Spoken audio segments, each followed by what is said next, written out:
Welcome to Radical Underdogs. My name is Will, I'm Privateer Racer. We're here at Snetterton. There is already a video on race 1, so if you haven't seen that, go and watch that now. We're going to go into race 2. Welcome to Radical Underdogs. Feature we're doing commentary here. Behind us we've got Chris Stelwell, and that is Del Pace behind us as well. We've got Aaron Denapala and Tim Storer up ahead. That's the 5-second board that went on and off there, not the red lights, which are now on, and they're now off, and we are going in race 2 for Snetterton. And you've got Del Pace making a great start on the outside there.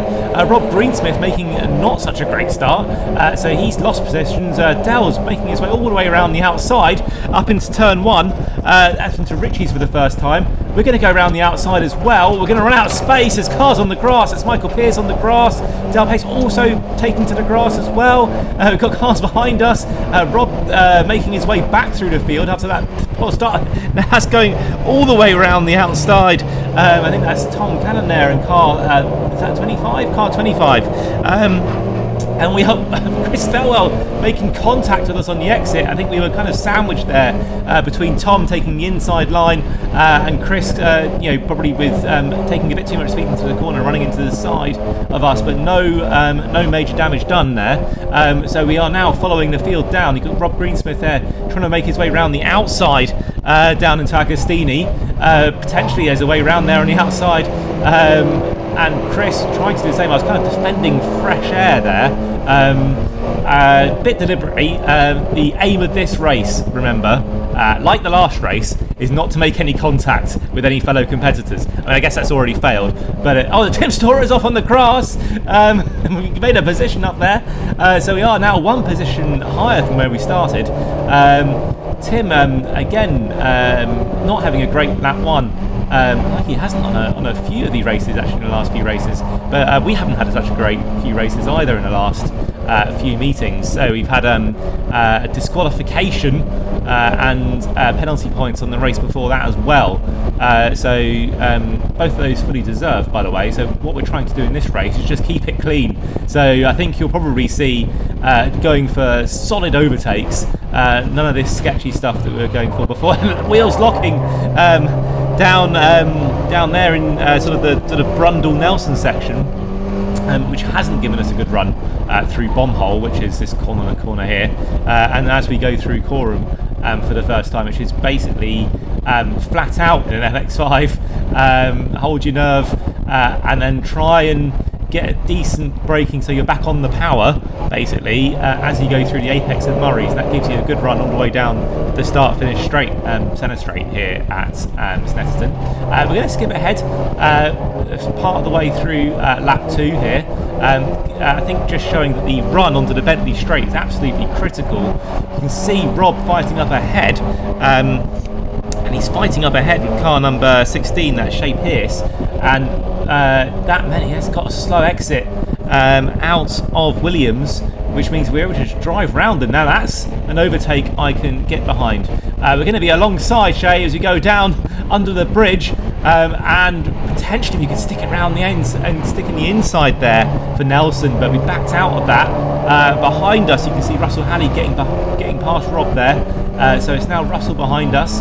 Got Shea up ahead of us. Now we just need to try and stick with him as we go through the next few corners. We haven't been very quick on this circuit. We are, I think, a little bit down on power at the top end. I think we've got some quite good low down power. We did sort of alter the timing of it earlier in the year. We just kind of set it and forget it since then, though. So we haven't really taken it back to the dyno or really done anything to edit it. So I think we do suffer on these sort of long straights sometimes. Anyway, we're going to stick with Shea. We go over the line for this lap, and I think it's our best lap of the weekend, the 2:26.5. And we're just going to skip ahead to, again, lap 3, so just a bit later in the lap that you just come from. And there you can see just a couple of wheels on the grass, and that was made for a bit of a squirrely moment as we went through Williams, which has given us a very poor exit, a bit like Rob had the lap before actually, and then we've got Russell now with a much better run. He's down the outside, and he's going to do what we didn't do on the lap before. He's going to stick it all the way around the outside at Brundle This is the inside for Nelson, and he's got that position. Again, we kind of maybe could have fought that a bit harder, but remember the aim of this race. Aim of this race is not to get any more points, penalty points that is. Hopefully some more BRSCC MX-5 Clubman Championship points. We want some of those, but no more penalty points if at all possible. So we did sort of maybe back out of that a little bit too easily. But Russell's got the position fair and square, and he's up ahead now. We've got to do a good job now of sticking with him as we go through the next one. Now on lap 4, and as we go down the left here, you can see there's a car on the exit sideways. That was a very close moment, I think. So we're going to just see a quick replay of that. As you can see, the yellow flags are not out, and we'll just pause it so you can see that. So there's nothing on the Marshall station, nothing on there. It must have just happened. And you've got a car directly almost on the exit there. So you can see car is fully loaded turning. Try to kind of put the brakes on a little bit. That sends oversteer, which, you know, it's a bit of a nasty moment. I think looking back on it, I think it was, I think that's Jamie Turner in car number 9. I think Jamie was actually off the racing line if you actually go back and look closely.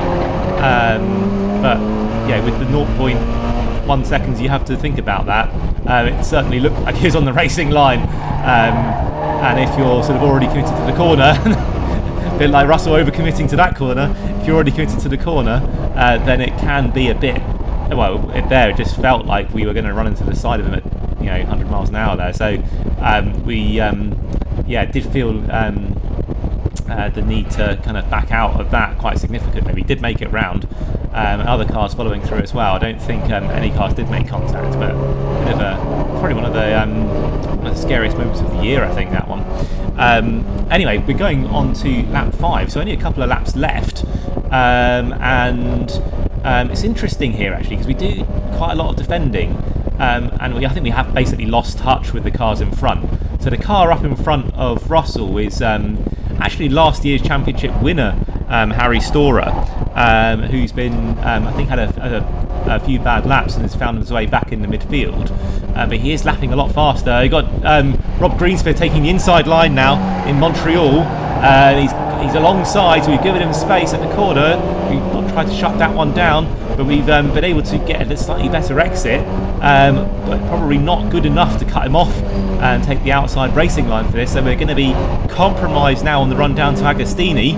As you see behind, Rob is extremely close, going to pick up the slipstream, and he's going to stick on the outside. He's going to try to make his way around all the way around the outside here at Agostini.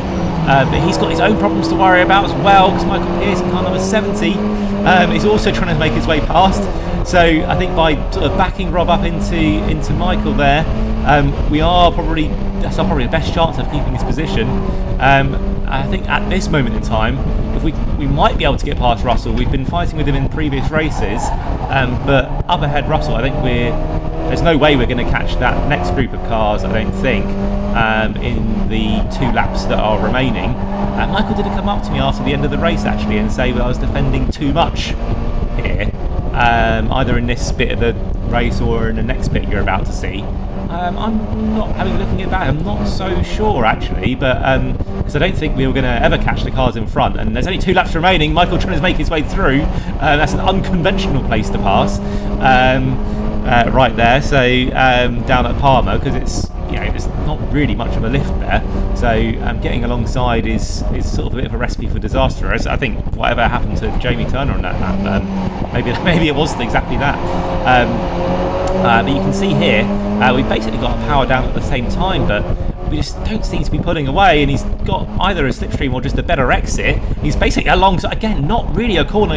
It's a decent place to pass Hamilton, because it's, again, not much lifting, mostly flat out. And you can see Russell's gone wide. He's on the grass. He's kept it together. He's made his way back to the circuit, but he's definitely lost. Well, he's lost 3 positions in that mistake. It's the second to last lap as well, so he's not really going to be able to make that time back, I don't think. So all we've got to do now is keep those 2 cars behind us. There is basically only 1 lap remaining, and this is the last corner of the second to last lap, and you got Michael Pierce making his way down the inside. We really should have closed that down much sooner down at Coram. He's going to make his way all the way around the outside at Murray's. Again, could we have fought that harder? We probably could have done, but again, there's only really one car. I mean, I haven't seen cars go side by side. Maybe other people have, but I haven't really seen cars go side by side at Murray's before.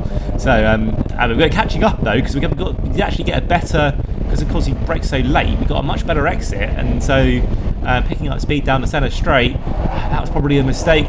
We were never going to get down the inside there. That's given Rob Greensmith a good run. He's actually had a little bit of a nudge, I think. Got on the power a little bit earlier than we did. I don't think that was intentional. And we covered off the inside here, so Rob's going back down the inside. I think we probably can take the racing line up at Palmer, which is really important for the run down to Agostini, but I have compromised myself a bit there, because I probably could have really done more of a racing line there rather than inside line. That has now compromised us. We're much slower on the exit. We've got to cover all the way to the inside. Rob moves to the outside. He's got a much better racing line. He brakes later. We didn't really move across there. We could have maybe moved off, taken a bit of a better racing line. Rob is all the way around the outside, and he's got that position. And we now got actually Graham Rumsey behind us, who seems to have got past Russell Halley behind us. So Graham, I think, coming from obviously an incident or something in the previous races, he's normally a bit further up ahead. So Graham fighting his way back through. So we've only got half a lap left now. So if we can get a good exit out of here, and Rob doesn't get a very good exit, but actually Rob's gone quite wide, but he did keep it on the on the tarmac, and so he did probably get a good enough exit. But we have got a good slipstream, and if you remember, we actually passed Rob down the straight on lap, what was it, 2, all the way back to lap 2. But that exit and that tow from Rob has actually helped us stay ahead of Graham behind us, who is hunting us down. But he's also having to defend from Russell as well, who knows it's the last lap as well, and trying to get back a place. So all we've got to do now is keep it clean through Coram, and we are going to finish this race cleanly without any penalties, which was, remember, the main aim of this race. And we've actually made ourselves upper place. So we are now in position 18 rather than 19, but there's one more corner to go. And remember, last time we got a position on the line last time, 0.05 seconds. This time round, we've also had a good exit, and we've got a good slipstream. Actually, we're catching up on Rob Greensmith here. I don't think the straight's going to be long enough, but maybe it is. We're foot down to the floor. I'm across the line. Not quite enough, but good enough for 18th place. That is it for this year of the BRSCC MX-5 Clubman Championship. We will see you next season. In the meantime, over the winter, we'll be doing a few things. Obviously, the fixing up the car, making it a little bit better. We might even try wrapping it if you're interested in seeing us vinyl wrap a car. Never done that before. We might give that a go. But whatever we do end up doing, I do hope to see you in the next video.